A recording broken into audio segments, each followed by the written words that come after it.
Hello and अस्सलाम वालेकुम। Welcome to my YouTube channel Taleem now. इस वीडियो में हम नाइन्थ की जो रियाजी है उसके हर बाब के आखिर में मरूज़ी दिए हुए हैं, हम उनको सॉल्व करेंगे। अब यह है कि हम ये इसलिए कर रहे हैं चूँकि जो नाइन्थ के पेपर्स हैं, नाइन्थ के या टेंथ के मैथ के पेपर हैं, उनमें मोस्टली एंड वाले मरूज़ी रिपीट होते हैं। तो इसलिए हम इनको हर मरूज़ी को अलग-अलग सॉल्व कर रहे हैं और हर मरूज़ी को एक अलहदा उसकी जो आंसर है उसको जस्टिफाई कर रहे हैं। तो वो लोग जो मैथ को मुश्किल समझते हैं और उनके लिए मैथ ज़रा एक टफ़ सब्जेक्ट है, तो उनके लिए इस वीडियो को देखना बहुत ज़्यादा ज़रूरी है और इन जो मरूज़ी हैं इनको याद करना और समझना बहुत ज़रूरी है। तो इसलिए आइए चलते हैं हम अपने मश्क की जानिब। अच्छा, ये देखें, ये जो पहला क्वेश्चन है वो कहता है कालिब 2-1 का दर्जा है, ये क्वेश्चन है। अब देखें, जो कालिब के दर्जे की डेफिनीशन है वो ये है कि किसी भी कालिब में कतारों और कालमों की तादाद को कालिब का दर्जा कहते हैं। तो अब अगर आप इस कालिब में देखें, इस कालिब में एक कतार है और 2 कालम हैं, तो इसका मतलब इसका जो दर्जा होगा वो 1/2 होगा। तो जो ऑप्शन बी है ये इसका आंसर है। अच्छा देखें, क्वेश्चन नंबर 2 है, उसमें ये दिया हुआ है कि 2√0, 0, 2 को कालिब कहा जाता है, यानी ये कौन सा कालिब है। तो इसमें जो गिवन है ना वो हमारे पास 4 ऑप्शन है। पहला ऑप्शन है आपके पास सिफरी कालिब। तो जो सिफरी कालिब है उसकी डेफिनीशन ये है कि वो कालिब जिसमें तमाम अरकान जो होते हैं वो सिफर होते हैं, वो सिफरी कालिब कहलाता है। और फिर जो दूसरा ऑप्शन है वो है स्केलर कालिब। ऐसा वतरी कालिब जिसके वतर में जो अरकान है वो बराबर होते हैं, वो एक जैसे होते हैं, तो उसको हम कहते हैं स्केलर कालिब। और जो तीसरा है वो आपके पास वाहदानी कालिब। वाहदानी कालिब वो कालिब होता है जो ऐसा वतरी कालिब जिसके वतर के अरकान जो होते हैं वो एक के बराबर हों, तो उसको हम कहते हैं वाहदानी कालिब। फिर हमारे पास जो लास्ट ऑप्शन है वो डी है, तो वो है नादिर कालिब, यानी ऐसा कालिब जिसका जो मक्ता है वो सिफ़र के बराबर हो, उसको हम कहते हैं नादिर कालिब। तो चूँकि ये जो क्वेश्चन है ना, आप देखें इसके जो हम कह रहे हैं कि पहला क्यों नहीं है, पहला इसलिए नहीं है चूँकि आपके पास जो इसके तमाम अरकान है वो सिफ़र नहीं है, तो इसका मतलब ये सिफरी कालिब नहीं है। और फिर अगर आप सी को देखें तो जो हम वादानी कालिब में ये कहते हैं कि जो वतरी अरकान है वो एक के बराबर हों, तो वो भी नहीं है। और जो डी है इसका जो मक्ता है वो सिफ़र आना चाहिए नादिर कालिब के लिए, वो भी नहीं है। तो इसका मतलब ये तीनों नहीं है और इसका जो आंसर है वो बी है, चूँकि इसके वतर के तमाम अरकान बराबर हैं, तो इसलिए ये आपके पास स्केलर कालिब है। तो इसका ऑप्शन बी जवाब है। अच्छा, इससे जो क्वेश्चन नंबर 3 है वो देखें, वो कहता है कौन सा दर्जा एक मुरब्बी कालिब का है। इसमें से जो हमें दिए हुए हैं ऑप्शंस, अब देखें जो मुरब्बी कालिब की तारीफ़ है वो ये है कि एक ऐसा कालिब जिसमें कतारों और कालमों की तादाद बराबर हो, तो वो मुरब्बी कालिब कहलाता है। तो अब अगर आप ये देखें कि जो इसमें ना ये जो ए ऑप्शन है उसमें 2 कतारें हैं और 2 कालम है, तो इसका मतलब ये है कि ये मुरब्बी कालिब है। तो मुरब्बी कालिब की तारीफ़ ही ये है कि उसमें कतारों और कालमों की तादाद बराबर होती है। कि इस कालिब के ट्रांसपोज का मर्तबा क्या होगा। तो चूँकि हमें ट्रांसपोज का मर्तबा चाहिए, तो पहले तो हम इसका ट्रांसपोज ले लेते हैं। आपके पास 2, 0, 3 है, फिर आपके पास 1, 1 और आपके पास 2 है। देखिए, इसका अगर आप ट्रांसपोज ले लेंगे तो जो ट्रांसपोज आ जाएगा इसका वो आपके पास अगर 2, 0 और 3, 1, 1 और आपके पास 2, ये इसका ट्रांसपोज है। अब इस ट्रांसपोज के अंदर देखें कि आपके पास एक कतार ये है और एक कतार ये है, इसका मतलब इसके अंदर 2 कतारें हैं, तो 2 और फिर आपके पास बाई फिर एक कालम आपके पास एक कालम ये है, एक कालम ये है और एक कालम ये है, तो आपके पास 3 कालम हैं, तो इसका मतलब 2/3 है। तो ये तो इसका आंसर है और आपकी बुक में जो इसका आंसर है वो बी है, यानी 2/3 जो है वो इसका जवाब है।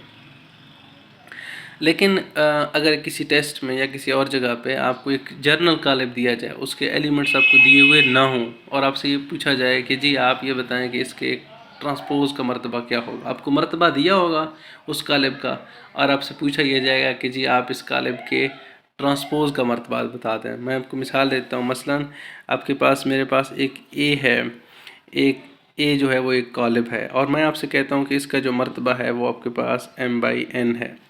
आप मुझे ये बताएं कि जो ए के ट्रांसपोज़ का मर्तबा है वो क्या होगा।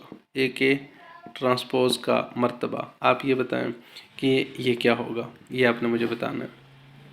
तो बड़ा सिंपल है। तो अगर आप ऊपर वाले सवाल में देखें, वो जो हमने अभी हल किया है, अभी देखें इसमें जो कालिब था उसके अंदर तीन कतारें थीं और आपके पास 2 कॉलम थे, तो 3/2 था। और जब हमने इसका ट्रांसपोज लिया है तो असल में ट्रांसपोज में क्या हुआ है कि ये जो आपके पास आर्डर था ये उस कालिब का, ये 2/3 हो गया, यानी 3/2 से 2/3 हो गया। यानी इसका मतलब जो कतारों की जगह वहाँ पर कॉलम आ गए और कॉलम की जगह पे कतारों की तादाद आ गई है। तो बेसिकली जो आर्डर होता है वो रिवर्स होता है।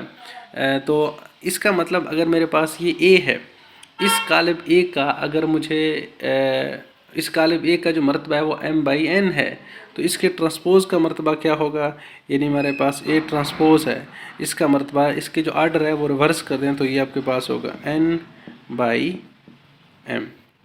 यानी जो आपके पास पहले अगर इसका आर्डर m/n था तो इसका जो आर्डर होगा वो n/m होगा। तो ये किसी भी जनरल कालिब के लिए भी ये बात आपसे पूछी जा सकती है, किसी भी टेस्ट में या किसी जगह पे किसी इंटरव्यू में।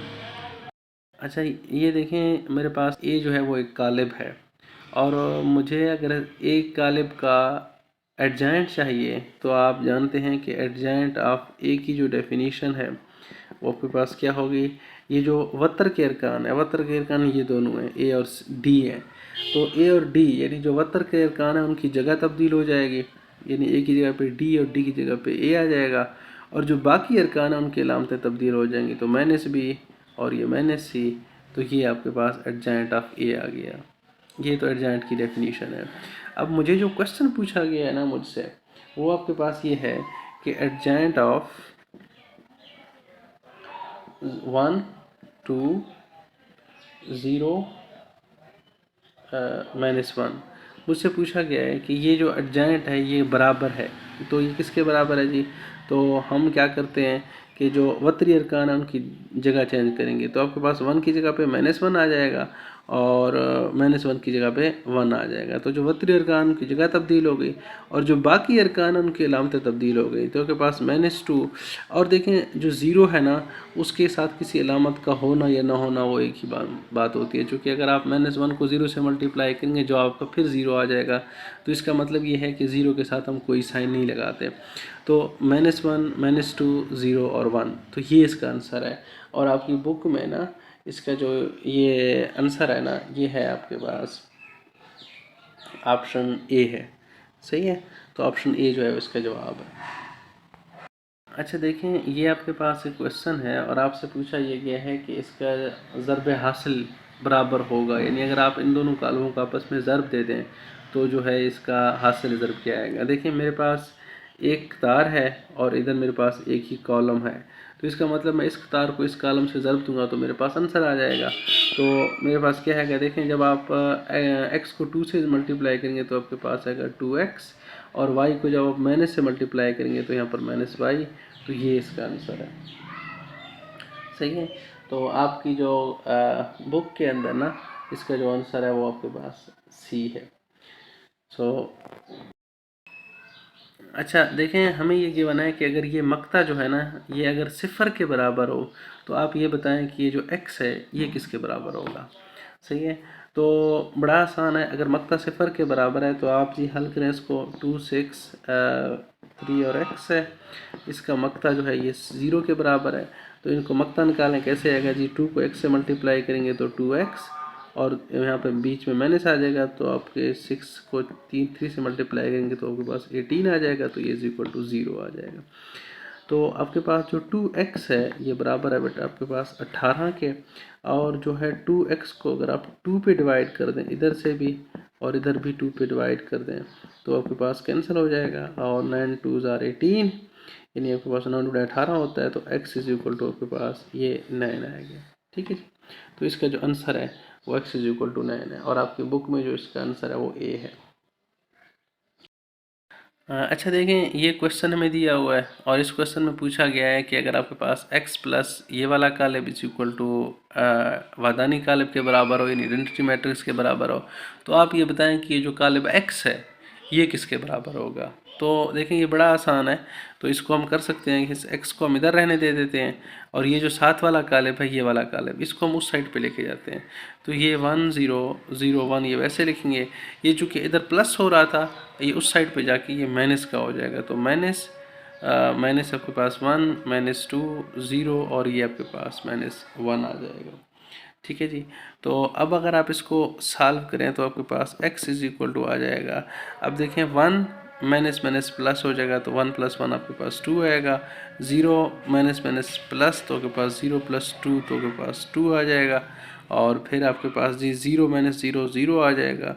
1 माइनस माइनस प्लस हो जाएगा, तो ये आपके पास आएगा 1 + ये आपके पास 2 आ जाएगा। ठीक है जी। ये देखें प्लस कैसे हो रहे हैं, ये वाला जो माइनस है ना, इन माइनस से मल्टीप्लाई हो रहा है। ये माइनस से मल्टीप्लाई हुआ तो माइनस माइनस प्लस हो जाएगा, तो इसका मतलब 1 ये है और +1 ये है, तो 2 हो जाएगा। और फिर आपके पास ये माइनस है और यहाँ पर 0 है, और 0 माइनस माइनस प्लस हो जाएगा, तो 0 + 2 आपके पास 2 आ जाएगा।